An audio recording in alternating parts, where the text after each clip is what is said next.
Introduction. When we observe a plant, then we see that every plant has roots, stem, and leaves. Plants also have flowers and fruits.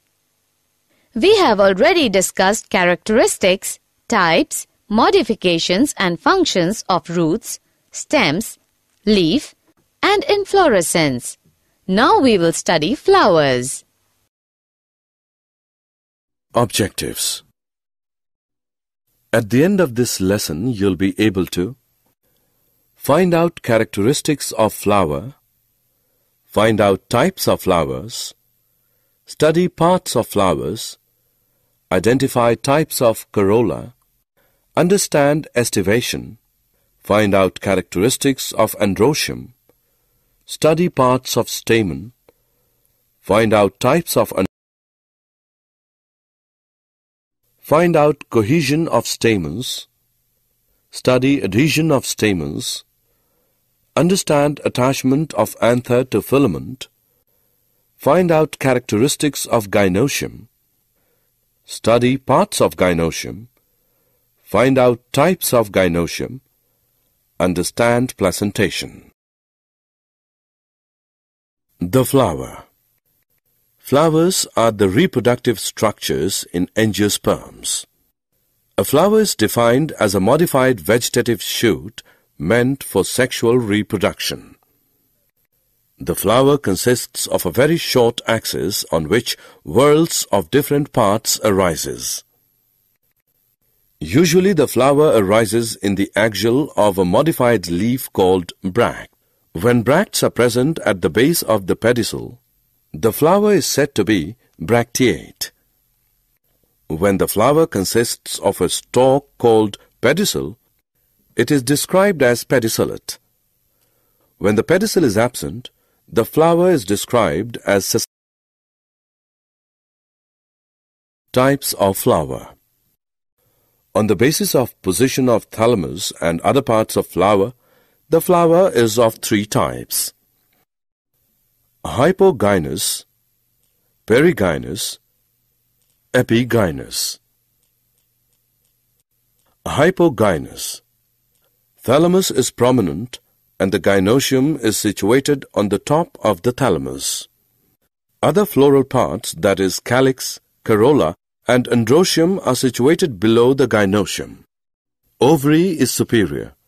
It is regarded as primitive. Perigynous. The thalamus is flat or cup-shaped. Calyx, corolla, and androecium are attached to the tip of the cup and gynoecium at the center. Ovary is half inferior. It is regarded as intermediate between hypo and epigynous. Epigynous. The thalamus is in the form of a deep cup and the margins of the cup are fused with the wall of the ovary. Calyx, corolla, and androecium are borne on the top of the ovary. Ovary is inferior.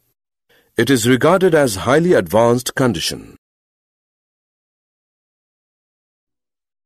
Parts of flower. Each flower normally has 4 floral whorls: calyx, corolla, androecium, and gynoecium.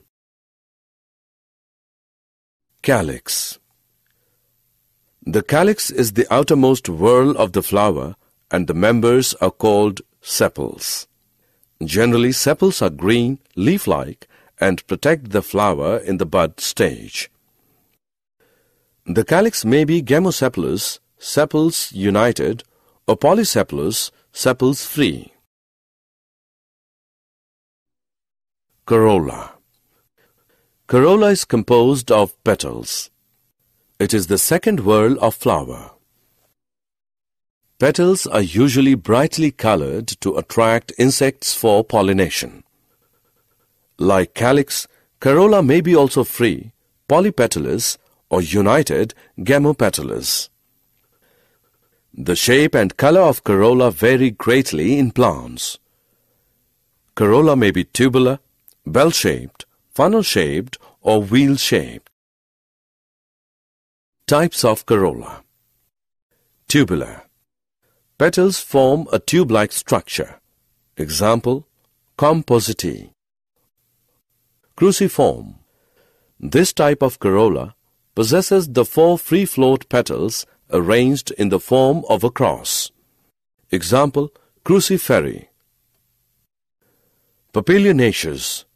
The 5 free petals are arranged as similar to a butterfly. They are arranged in vexillary type of aestivation, in which there is a large petal, standard or vexillum, 2 lateral free petals, wings, and 2 inner united and boat-shaped petals, keels. Example, Papilionaceae. Ligulate. The ray florets of composite are arranged in the form of a tongue. Example, sunflower.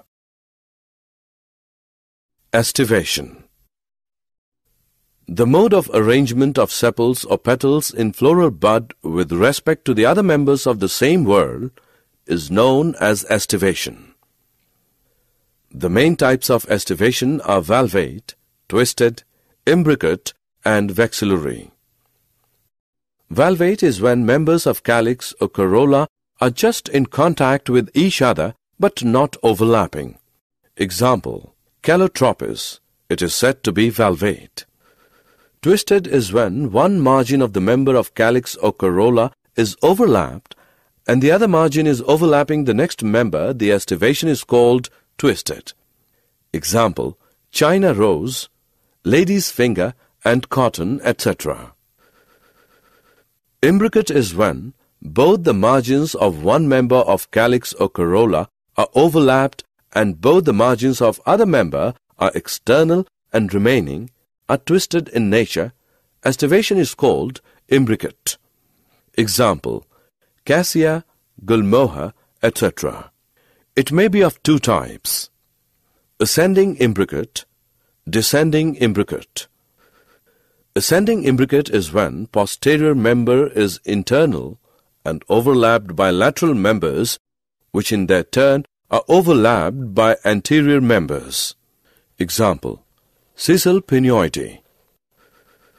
Descending imbricate or vacillary is found in pea and bean flowers. There are 5 petals. The largest, standard, overlaps the 2 lateral petals, wings, which in turn overlap the 2 smallest anterior petals, keel.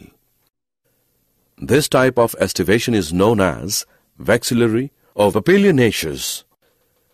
Quincuntial is when the margins of 2 members of the calyx or corolla are both external, and of the 2 members are internal, and of one member is one margin internal and one margin external. Then it is called quincuntial. Example, Psidium and Punica, etc. Androecium. Androecium is the male reproductive part and constitutes the 3rd whorl in the flower.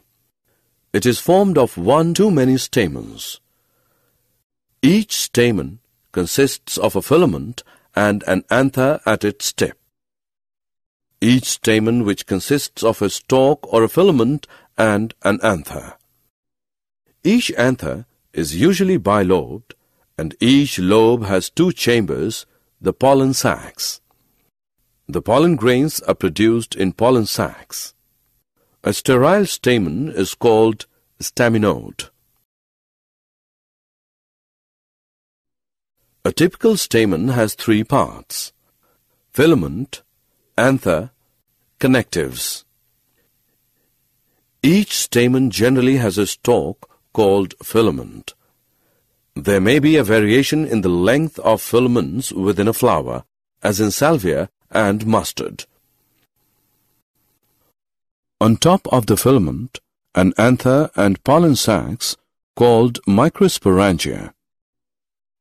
The tissue between the locules and the cells is called the connective. Types of androecium. On the basis of length of the stamens, androecium are of 3 types: didynamous, tetradynamous, heterostemenous. Didynamous is when 2 stamens are long and 2 are short. Tetradynamous is when 4 stamens are long and 2 are short. Heterostaminous is when all the stamens are of different lengths. Cohesion of stamens. Union of a part of stamen or whole stamen is called cohesion of stamens.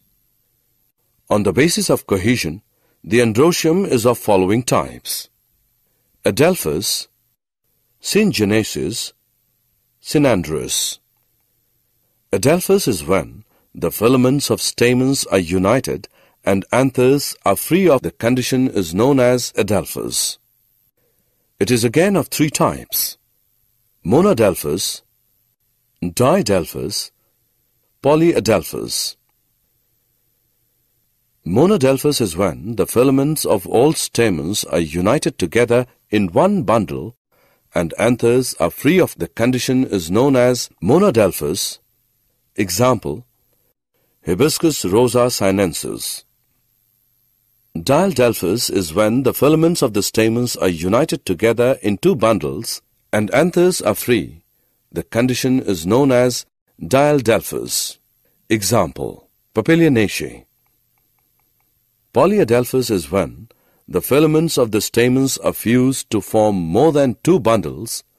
The condition is known as polyadelphous. Example, citrus. Syngenesis or synanthus is when filament of stamens are free and anthers are united.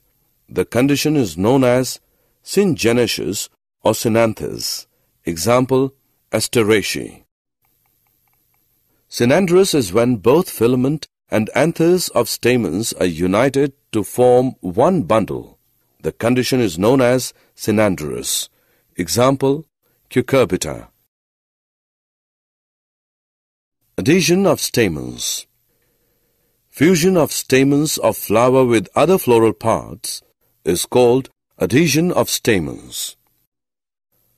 On the basis of adhesion, the androecium is of following types: epipetalous, episepalous, epiphyllous, gynandrous.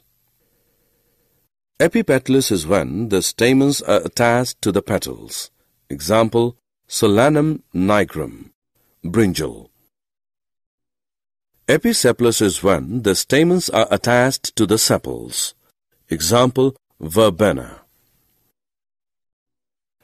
Epiphyllous or epitepalous is when the stamens are attached to the perianthal lobes, tepals. Example, Asphodedias tenuifolius. Gynandrous is when the stamens are attached to the carpels. Example, Calotropis procera.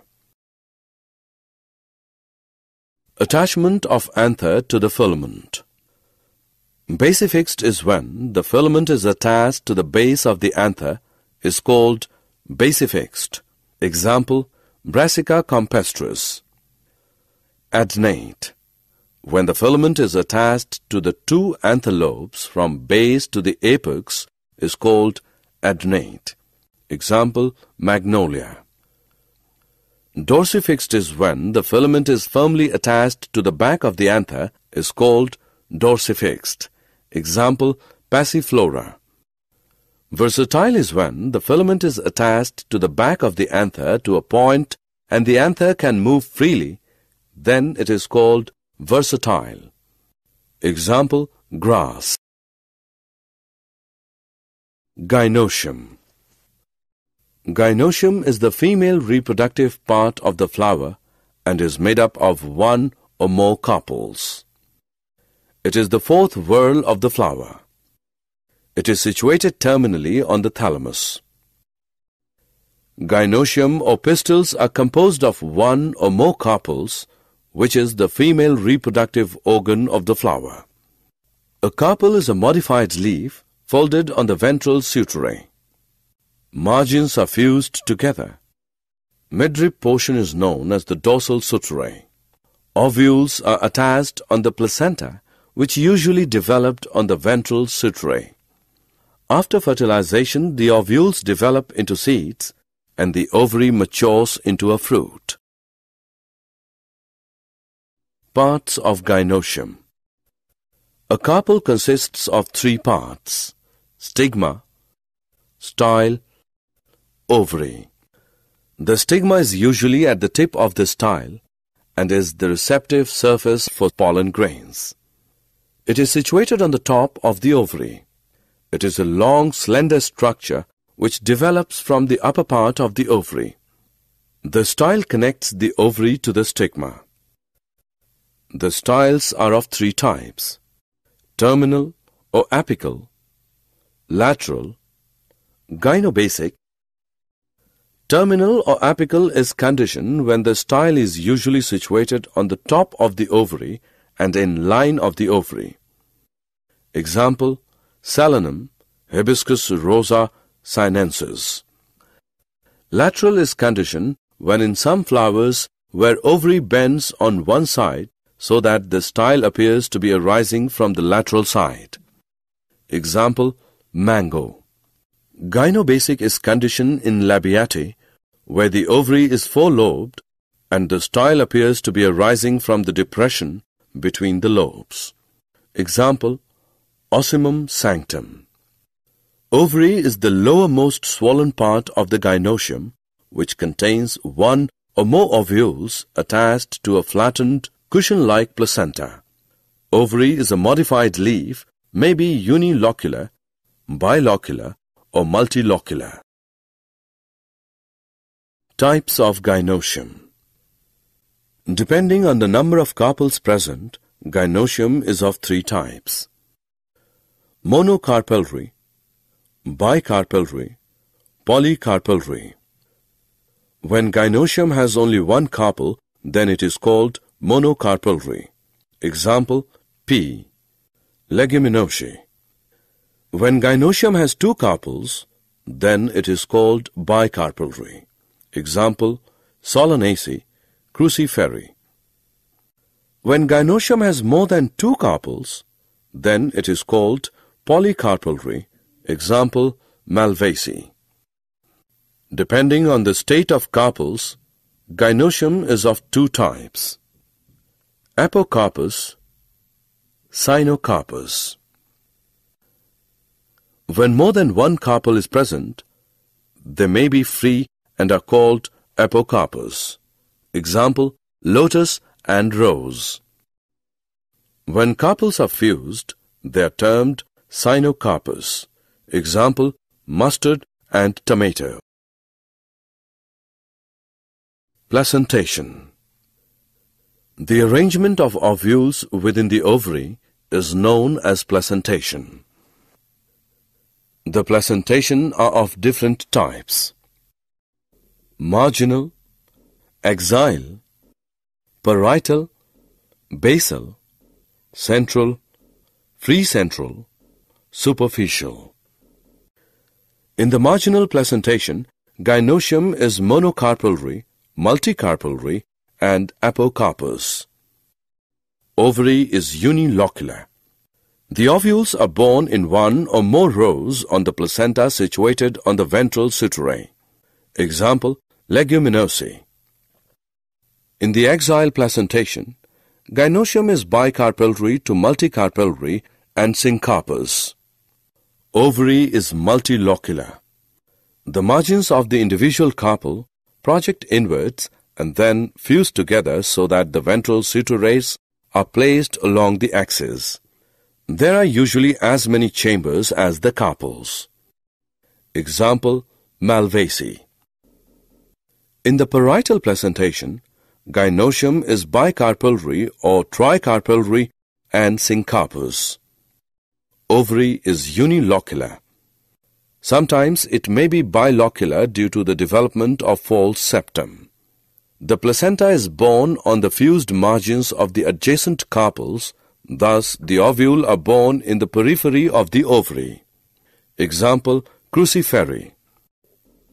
In the basal placentation, gynoecium is bicarpellary and syncarpous. Ovary is unilocular. The placenta develops at the tip of the thalamus at the base of the ovary. A single ovule is attached at the base of the ovary. Example, tegates. In the free central placentation, gynoecium is multicarpellary and syncarpous. Ovary is unilocular. The ovules are borne on the axis in the center of the ovary. Example, dianthus. The placentation is axile, but due to breakdown of partition wall, it becomes free central. In the superficial placentation, gynoecium is multicarpellary and syncarpous. Ovary is multilocular. The ovules are borne on the inner surface of the partition septa. Example, nymphae.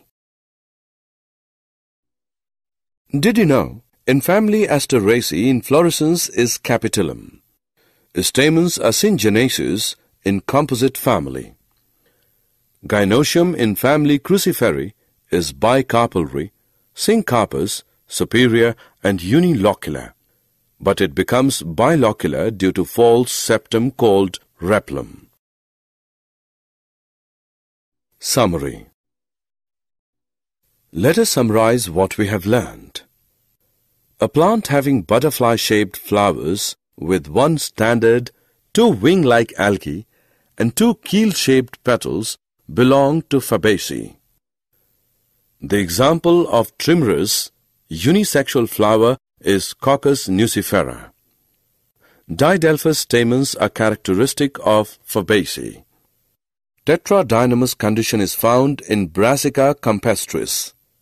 Family Cruciferae has bimerous flowers, 6 stamens, bicarpellary gynoecium. Trimerous flowers, superior ovary and axile placentation are characteristic of Liliaceae. Pentamerous, actinomorphic flowers, bicarpellary ovary with oblique septa are characteristic features of Solanaceae. A flower which can be divided into the halves in only one vertical plane is called zygomorphic. Tetradynamous androecium is found in mustard. Synandrous condition is the fusion of both filaments and anthers. Cyanthium is characterized by single female flower surrounded by many male flowers and have involucres of bracts enclosing all flowers. Monothecous anther is characteristic of Malvaceae. Gynobasic style is characteristic feature of Laminaceae. Bicarpellary syncarpous inferior ovary is found in Cypsela. The order of opening of floral parts from the periphery towards the center is called centripetal. Glumes represent bracts. Smallest flower is Wolffia.